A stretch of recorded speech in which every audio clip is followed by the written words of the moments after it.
Rise Kids. We are going to read The Servant King from the Jesus Storybook Bible.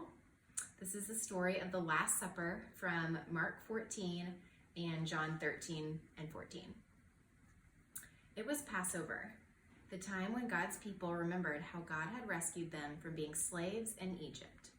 Every year they killed a lamb and ate it. The lamb died instead of us, they would say. But this Passover, God was getting ready for an even greater rescue. Jesus and his friends were having the Passover meal together in an upstairs room.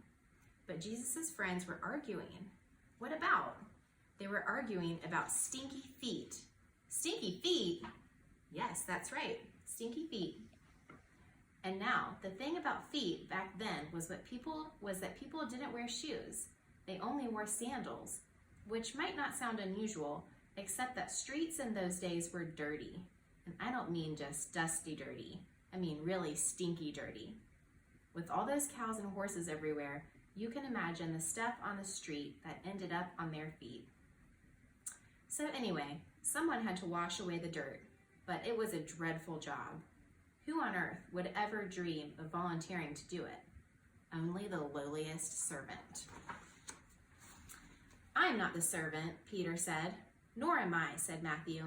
Jesus quietly got up from the table, took off his robe, picked up a basin of water, knelt down, and started to wash his friend's feet. You can't, Peter said. He didn't understand about Jesus being the servant king.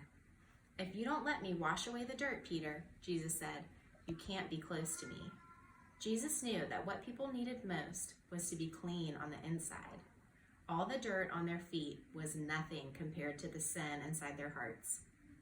Then wash me, Lord, Peter said, tears filling his eyes.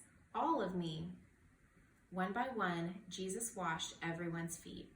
I'm doing this because I love you, Jesus explained. Now do this for each other. Now, one of Jesus' friends had made a bad plan. No one else knew what the bad plan was, but Jesus knew. And so did Judas. Judas was going to help the leaders capture Jesus for 30 pieces of silver. Go on, Judas, Jesus said. And Judas got up from the meal, left the room, and walked out into the night. Jesus picked up some bread and broke it. He gave it to his friends. He picked up a cup of wine and thanked God for it. He poured it out and shared it. My body is like this bread. It will break, Jesus told them. This cup of wine is like my blood. It will pour out. But this is how God will rescue the whole world. My heart will tear apart, and your hearts will be healed. Just as the Passover lamb died, so now I will die instead of you. My blood will wash away all of your sins, and you'll be clean on the inside, in your hearts.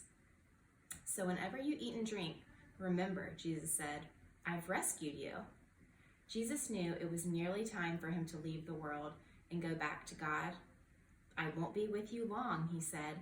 You're going to be very sad, but God's helper will come, and then you will be filled up with a forever happiness that won't ever leave you.